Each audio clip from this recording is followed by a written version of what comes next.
Leadership is the ability to guide, influence, and inspire others to achieve a common goal. It involves setting a vision, motivating and empowering people to take action, and creating an environment that fosters growth, collaboration, and success.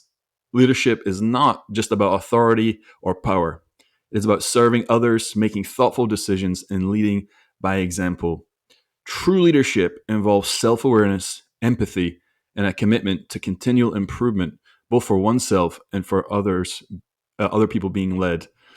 That's a definition of leadership that I just read right there. And most people might listen to that or hear it and be like, that's not me. I'm not doing those things. I'm not the person at the front of the room leading an organization or having some big purpose or vision and making a movement where people are following behind because you're the leader. Well, that is not the only form of leadership that exists. In fact, there's many forms of leadership, and the most important one, the one you have to start with first, is self leadership. And anyone can be a leader. Everyone is a leader. You just might not know it. You might not think of yourself as that person. I think when you think of leader, you think that guy in the suit or the gal in the suit that's leading an organization and they have the microphone. But what we don't understand, leadership is about asking good questions, being calm when everyone else is panicking, giving encouragement to someone, listening well. That's all qualities of leadership. Think about those things when someone does that for you, when someone listens to you. Man, you remember that person. They impacted you. When they ask good questions, when they really understand where it is that you're coming from and they have your back, right? That's true. That's true leadership. And it's so small. We wouldn't consider that leadership, but that's where it starts. Because once you're that kind of person that focuses in on doing those things, then it can grow into impacting people and really making things move. So today we're going to talk about becoming a leader and leading yourself first. And anyone can do it. If you're listening to this, you are a leader in your life. No matter what, there's people involved in your life. And you can really make special things happen when you embrace yourself and have that confidence to become a leader. So yeah, we're going to talk all about that today. And at the end of this, you will be leading yourself all the way to wherever you want to go. Sean, what do you say to that? So there's 5 pillars that I have learned over the last several years that I wanted to share with you, and that we're going to be sharing these pillars through the episode. And they are authenticity, discipline, vulnerability, accountability, and impact. And so with these pillars, looking back in my own leadership journey, it's allowed me to really build a solid foundation to get to where I am today. And so one of the things that when I reflect back on the last 3 years is that if there's a mirror in front of you, if you're getting ready listening to this podcast and you're getting ready in your bathroom, or maybe you're in the car and you're looking at the rear view mirror. Don't do that if you're driving, maybe if you're parked. And what do you see when you look at that mirror? You see yourself. The mirror is a reflection of you and where you are in your life, in your journey right now.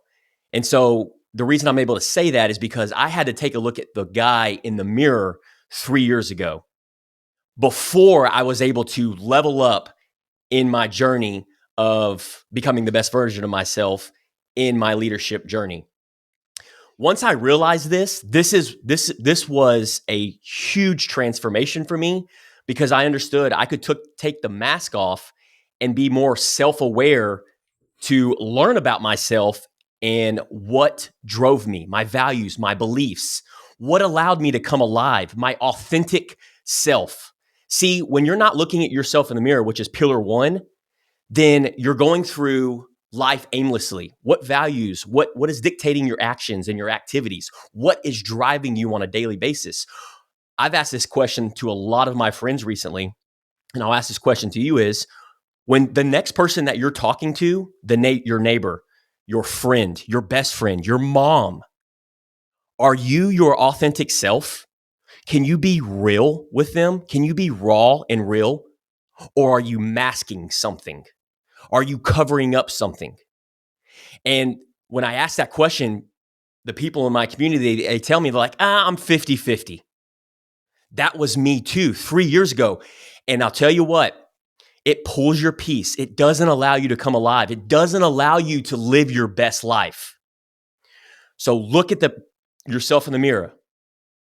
The second pillar is going to be, you and I wanted to get your thoughts on that before I go into the second pillar. Yeah, I had a question to you, and because I was asking myself this question, like when are you a follower and then you suddenly become a leader? Like at what point, what moment do you kind of transition or cross over? Because I remember the days of kind of following, wasn't even on my radar to be a leader, and then all of a sudden you feel that rush, that urge, and you're saying things to people, and you're like, oh, hold on a second, I'm actually moving this group in a certain direction. And I was trying to think, like, when did that occur for me? And I think because I think it's maybe a confidence thing, competence, being competent in something typically aligns with having some form of authority, right? And so, which allows you to be authentic, like which is what you just said, right? Like when you have that genuine experience, when you speak, you're speaking from truth, like what you've experienced, and people can feel that. You can't fake it, right? Which is polar. If you're faking, it's not authentic. And so, like, when does that? Do you remember a moment for yourself when you kind of felt that for the first time? Was it on the baseball field, or where was it for you? Yeah. So for me, it was once I understood, I looked at the man in the mirror and I said, you know what? I have got to work harder on myself. I've got to be able to ask myself the hard questions. Am I masking things? Am I Superman? Am I Clark Kent? Once I understood that I was being Superman to everybody, I was being that chameleon. I was masking when I was with my wife, with my friend, with my customer. Then once I realized that, I was able to go to work and actually start putting in the deep work, which was the self-awareness of what actually brought me alive. I didn't have all the answers at the time. And this was the transformation for me. One of the key pivotal moments was what John Maxwell calls clasp hands. So after you take a look at yourself in the mirror, then, okay, I need some help, Ewan, for transformation. I can't do this alone. Okay. Superman can do these things alone, but Clark Kent, the Sean, needs help. I need guidance. And that can go anything from a coach, mentor, from therapy, from a friend, from a mastermind group, a coaching group, a level up and live community, whatever you want to call it. If you're looking at YouTube right now, you have to have clasped hands. Let's go at this together. That's where the transformation really started occurring for me, because it requires a partnership. It requires that friend. And let me tell you something. If you're listening to this, listen, it never happens solo. For 33 years of my entire life, I tried to do things solo. It had only got me to where I was, which was unfulfilled, burnt, stuck, lost, unfulfilled.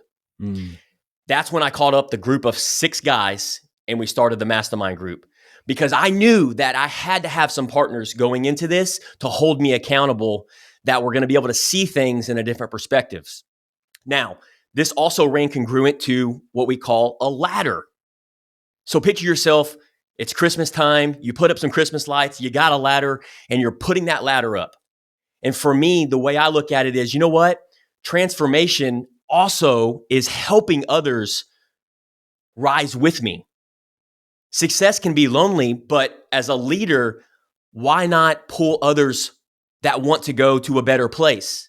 And so for me, it was important to hold that ladder so that they could climb to their potential as well. Once I understood, after looking at myself in the mirror, joined hands in partnerships with these men, and then I was able to create that ladder, build that ladder for them, and pull them with me. Any thoughts on that, Ewan, before we keep rolling? Yeah, it's interesting when you're speaking there, clasping the hands. You do, because if you don't have anyone around you, like who would you be leading? And so when people do enter the scene, then there has to be a relationship with them, with the right intention. Which that's what you when I hear you say that, like the intention was to go somewhere, do something, and it was a leadership type thing. What I also heard when you said clasp the hands, you almost you almost have to come to a place within yourself first. When, because you were the Superman, and then being the Clark Kent, it's almost a combining of the two. It's not separate because the Superman version of you is awesome. Like we wouldn't not want that, but Yeah. you also have to bring in the Clark Kent version, right? And so it's almost like this coming together, clasping hands within yourself, which is self compassion, self love. Because without those, if you don't have Yes. self compassion and self love, and then you're leading others from a place where you can't even do it for yourself, then it will bleed into that leadership, and it can go south very quickly. And so you you had this amazing moment, like this epiphany, where you brought the two together, Clark Kent and Superman, and then you took both of their strengths, and then that really brought people together. I mean, think about all that has come together since that moment.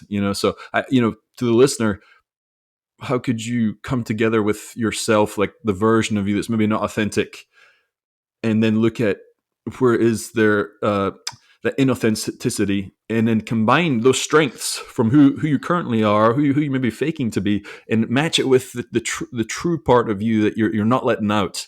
And I think that's the beginning of impact on other people. Because when you are that person, it's very rare, because most people are faking to a certain degree. And when that authenticity comes out, it radiates energy. Like people can feel the truth, and people start listening. And so, yeah, that's what I hear when I hear you say that. Man, I witnessed that too, which was very cool. Yeah. And so that leads into the transformation of heart. And it's exactly what you're saying. Mm. Your point is transformation occurs when people embrace good values. And because of looking at myself in the mirror, not really fully understanding and doing all the self-awareness and not having everything perfect, but I wanted to join hands because I needed that accountability. I needed that partnership. I needed that accountability group to really help me and guide me along the way. Because like you said, the best way to learn something is actually, what you're learning as a student of the game is to teach it, whether it's podcasts, whether it's in person, whatever you're going through, teach it, and you'll learn it not only along the way, but you'll learn it that much more because you're the one being, teaching it. And Mm. so that transformation occurs when the people around you also embrace the good values in their hearts and lives them out. And so by doing the work by myself and then doing the work with them and being able to hear their different perspectives, to me, that's where the catalyst of the transformation happens, when you're able to have those conversations. And Mm. then when you're having these conversations in a round table, it's like, why do we break bread? Right? Why do we eat? Why do we have family, Thanksgiving and Christmas? It's sitting around that table and having conversations with other individuals, learning values, sharing their lives, sharing their experiences. This is where growth transformation happens. And we are super intentional about it in the Level Up Live community in the mastermind group that we've had these last few years, and we're intentional about, because by being around this table, that's where we're able to put these together and learn from each other's values and beliefs and different perspectives. And then it brings to a bridge to connect our everything that we're trying to do to help people cross over.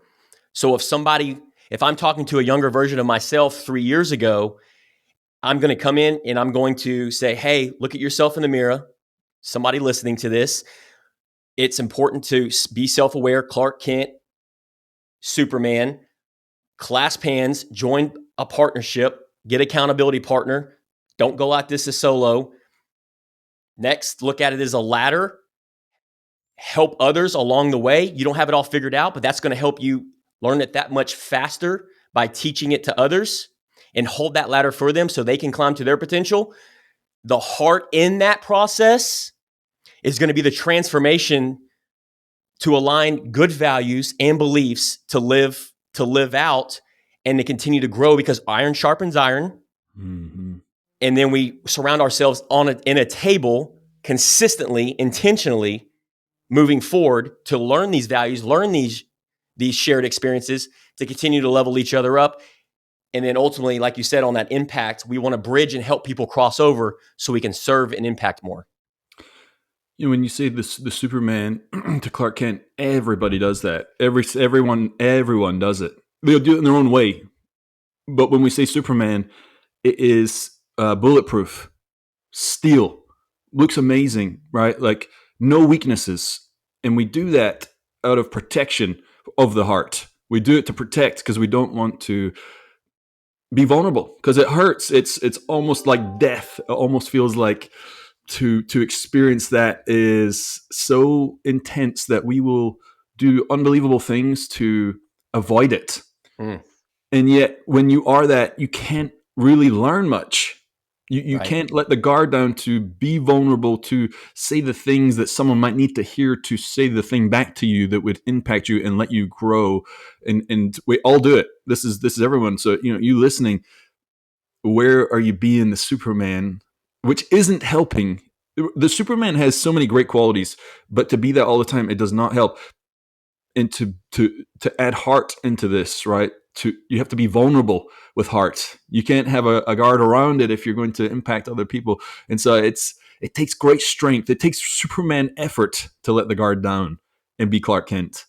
And so I think everyone to be a good true leader has the strength, the boldness to open up their heart and possibly be open to, maybe not possibly, guaranteed they're going to experience some pain.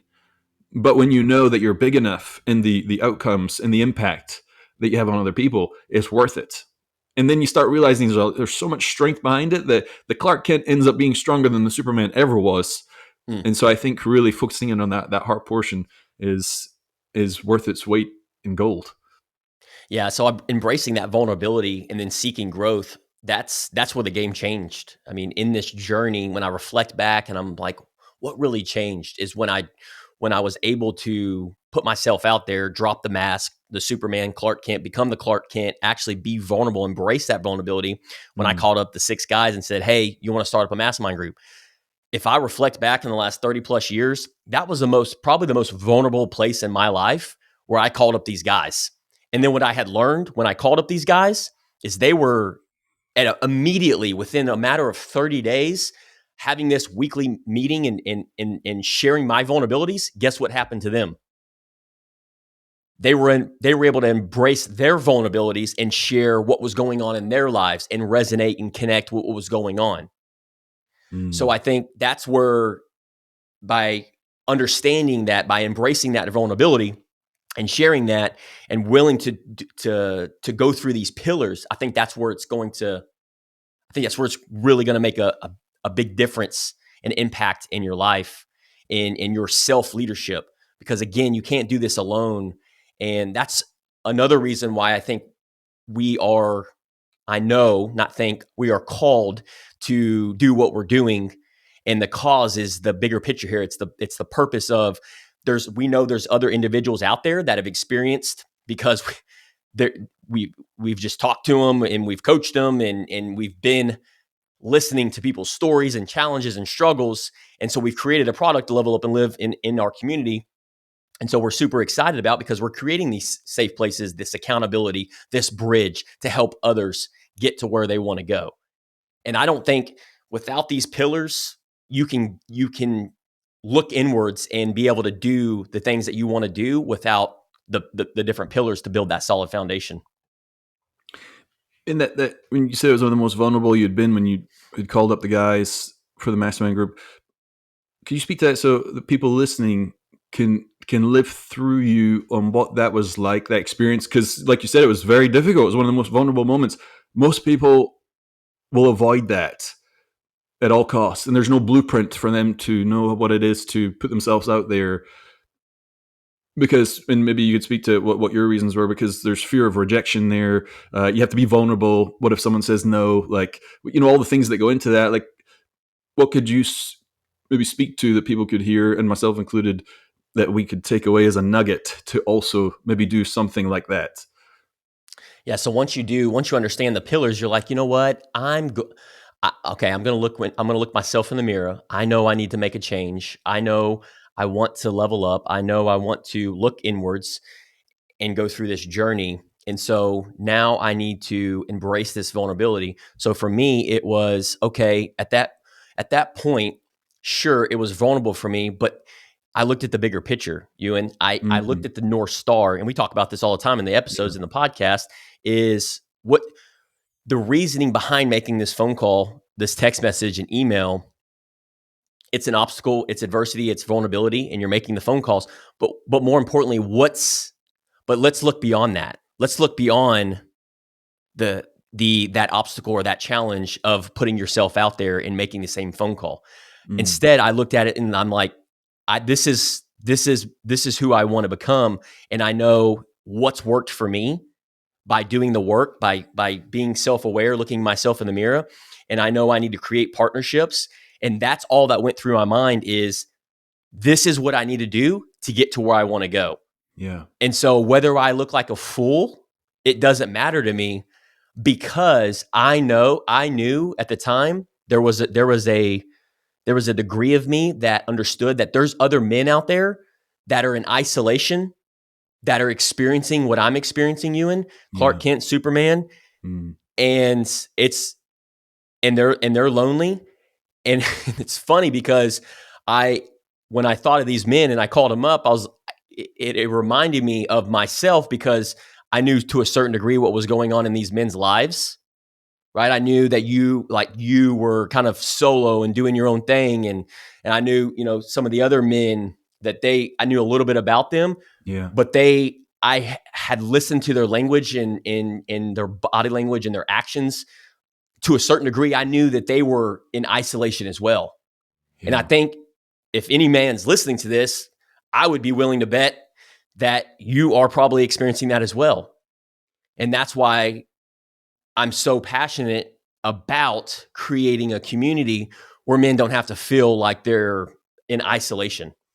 I ask that question a lot now, just kind of slyly, just to see what the responses are. Is, what's the purpose? Like, why are you doing that? Like, something that's important to those people, and they can't tell me why. And then they're also confused on why they're struggling with it. Yep. And it goes hand in hand. If you're struggling in an area, it doesn't matter what area, weight, food, finances. If you are just doing it for numbers' sake, no wonder you're struggling. Once you connect that why, the purpose, the vision that makes it worth the failure and rejection, once you've figured that out, and this is not some kind of, you just select it, you will know in your soul when it's right, when you've got that, you've thought it all through, kept asking yourself why. Well, why do I want to lose the weight? Why do I want to be debt free? Why do I want to do these things? And then you ask again, well, why do I want that? Oh, because I want to be fit. I want to be healthy. Okay, but why? Well, whatever that is, you play it all the way out. And then you get to this thing is, I wish we could put it in a pill so people could just swallow it and be like, kablam, I got the feeling, I'm on it. I'm pushing all the way through. There's still a lot of things to work through with that, right? There's still, however your personality and genetic makeup is, but no matter what, once you get that feeling, that clarity or vision of purpose, discipline is almost not required at that point, because you're compelled to do it. When I hear you say that, and people listening, how can they do something big, right? Because maybe they're not putting a mastermind group together, but how can they put themselves out there where they're afraid of the rejection, afraid of the failure? What is it that they need to not be worried about those things, to be able to push through and lead themselves through the difficulties? How can they lead themselves? What do they have to have in their mind to be able to push through? Because once they have that purpose and vision, and be able to get clear on that, get in a community of people who are getting clear, to where it's like you breathe the air of clarity. And you're going to start asking people, hey, what's your purpose behind that? And they're going to be like, oh, well, if they can't tell you right away, man, there's a huge disconnect. And once you see it yourself, it's fascinating how many people are kind of walking around lost, alone, which is the reason the mastermind group was started, and why we created a community where people can come and get that environment and start adopting it themselves. When you embrace these 5 pillars: authenticity, discipline, vulnerability, accountability, and it ultimately leads to impact and serving more individuals, I feel like by leading ourselves in that journey, this is where we create that foundation of influence that empowers others and builds that culture of growth. And I feel like that's what we're doing with our Level Up and Live community. with the people around us, the businesses, it all runs congruent. It all runs vertical, because you listening to this, even though maybe you don't consider yourself a leader, you have the leadership degree within you. And it just takes these pillars and, like Ewan said, this focus in plugging yourself into a community, whether that's the Level Up and Live community or a simple friend, that's somebody that's wanting to level up. And I feel like that's going to be the biggest shift and transformation to get to where you want to go. On that note, level up and live. Level up and live.